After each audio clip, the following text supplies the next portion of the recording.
هنالك دعا زكريا ربه قال رب هب لي من لدنك ذرية طيبة إنك سميع الدعاء. سورة آل عمران شروع مخکې کې الله رب العزت د دې خبرې ذکر وکړ چې بی مریم ته بی مسما میوې راتللې، نو الله رب العزت طرف نه راتللې او زکریا علیه السلام سره دې خبرې نه چې پیغمبر دی، علم غیب ته نشته او تپوس کوي اے مریم د کوم طرف نه راځي، او بیبی مریم او چې دام د الله تعالی ولی او بزرګ و، نو دام ته یې سره دام او د پدنیشه و سره طرف نه راځي، نو نفی د علم غیب اردوړ نه کړی و. زکریا علیه السلام بچینو چې کله دوی دا خبره واورېدله چې یاره بیبي مریم ته الله رب العزت بې مسمه میوې ورته ورکوي، نو الله رب العزت دام کولی شي چې ما ته هم بچي راکړي. نو دغه ټایم کې زکریا علیه السلام دا دعا کوي وی اے ربا قال رب هب لي من لدنك ذرية طيبة. اے ربا ته دعا اوریدونکی او قبلونکی لکه څرنګه بیبي مریم ته بې ټیمه او بې مسمه میوې او خوراک ورکولی شي، نو همدارنګې ته اولاد هم ورکولی شي، نو ما ته اولاد راکړه. او دې ټایم کې بیا زکریا علیه السلام همدا دعا کا او دعا چې دی بیا قبلېږي، الله تعالی یې قبلوي. علماء کرام دا خبر فرمایي چې هنالک دعا زکریا ربه قال رب هب لي من لدنك ذرية طيبة انك سميع الدعاء. دا آیت هغه خلک بار چې اولاد نه وي او وہ بھی بیان چې بانچ بنوي نشان وي بالکل، نو دا آیات ډېر دی ځان سره الله تعالی به دوی ته بچي ورکوي بیا.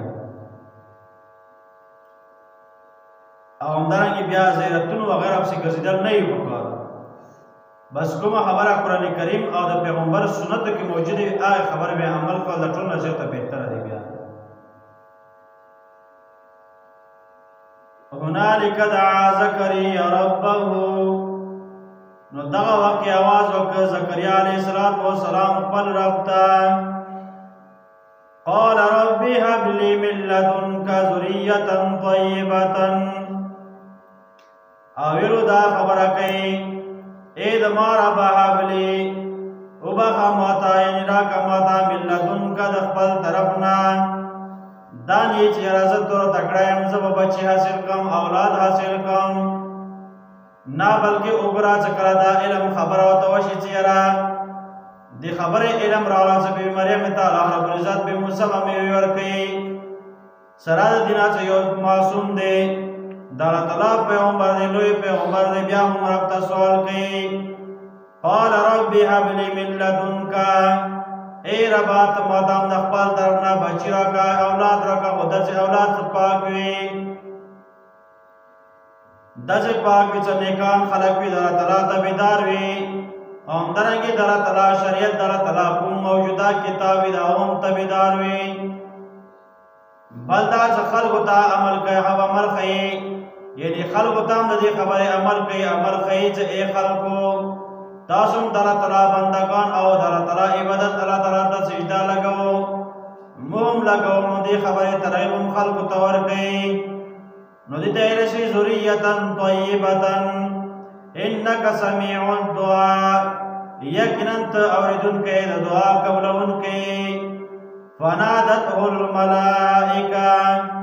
نو دغه ټایم کې زکریا علیه السلام ته آواز کوي یو ملائک وهو قائم یصلی فی المحراب، او دا زکریا علیه السلام ولاړ دی په مانځه باندې په خپل عبادت خانه کې. لکه نن سبا هغه جوماتونه هغه ټایم کې کوم ځای کې د عبادت کول عبادت لپاره یو ځای خلاص کړی و، نو هغه ځای کې د ویاړو په منځ باندې آواز کوي او ملائک ان الله یبشرک بیحیی یقینا الله تعالی جل درکې تا ته په یحیی علیه السلام سره مصدقا بکلمات او دا تصدیق کوونکې کلمو در تعالی من الله در تعالی د طرفنا وسیدا او درنګ دا مشروي مطلب دا پیغمبر بوي خلق دبا خیانه کوي در تعالی د وحدانیت ولا در تعالی احکامات خیانه بقي خلق تا وحصورا او پاک بازوي ونبيا من الصالحين هم درنګ پیغمبر وي د نیکانو خلق نبوي سره تعالی بچي ورکول شي نو بیا هر حالت کې ورکول شي او څنور کوي نو که څوک دنیا ستړی کی علاجونه او زیارتونه باباګان به نه ورکوي وتا وګوره زکریا علیه السلام کوم ټیم کې دعا کوي او الله تعالی دې دعا قبرای او بچي ورته ورکوي او داسې بچي ورته ورکوي چې نیکان او صالحان ځکه چې دې دعا کړې او رب هب لي من لدنک ذریه طیبه پاک بچي ماته راکړي چې تابعدار خلک وي اور انبیاء کرام کې نوح علیه السلام بچو کې نام د نوح علیه السلام خبره نه منله نو همیشه د پر تعالی ناکام کړ نو زکریا علیه السلام دا دعا کوي چې ماته بچی راکړي اولاد راکړي او پاک اولاد سره مان تابعدار وي د الله تعالی احکاماتو تابعدار وي الله تعالی موږ ته توفیق ورکړي